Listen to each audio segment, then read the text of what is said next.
Da ni yma heddiw yn Fron Goch oherwydd bod ni wedi trefnu sesiwn potio planhigion a the hufen ar gyfer rheini sydd yn byw gyda dementia. Mae arloesi Gwynedd Wledig yn cydweithio gyda Cyngor Gwynedd ar brosiect sydd yn trealu rôl technoleg digidol yn y sector gofal mwyn ceisio annog a chynyddu annibyniaeth unigolion. Roedd cael y cyfle i gynnig y sesiynau planhigion, potio planhigion ar te hufen heddiw mae'n gyfle i ni fel rhan o'r cymuned Dementia Gyfeillgar i gyflwyno beth da ni'n bwriadu gynnig yn Nghanolfan Arddio Fron Goch fath o technoleg i ddiogelu pobl pan maen nhw yma i siopa am fwyd lle.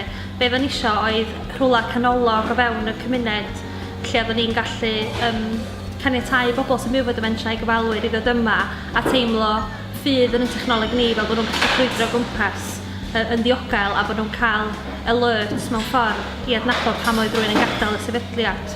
Be oedd hynny'n neud oedd hybu annibyniaeth yr pobl sy'n byw gyda dementia a cefnogi'r gyfalwyr i allu dŵad i fan hyn a teimlo'n rhydd ac hefyd efo'r ffydd i adael i rywun mynd o gwmpas i bethau gyda'r sicrwydd bod y technoleg yna i yrru alert ac i adnabod bod rhywun yn gadael y sefydliad.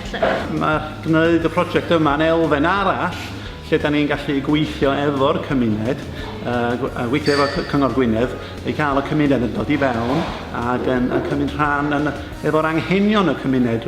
Ac mae'n braf cael gweld pobl yma heddiw yn mwynhau ac yn cyfle dod allan a cael profiad fel hyn. Oh, me and Carolyn enjoyed it very, very much. Yes, it's a shame there isn't any more, but we really do enjoy gardening. Carolyn enjoys gardening. The project would work very, very well if she had a bracelet. She likes to go out on her own, so we would know where she'd be. Very beneficial to her husband, David. I think it's a very good idea to have a band or something. I can get very engrossed in a shop and John might not be so engrossed and go and have a look at something else. And then wonder where I am. Yes? Do you sometimes lose me when we're in shops? I'm often losing you. So it would be very beneficial to you? It would be very good.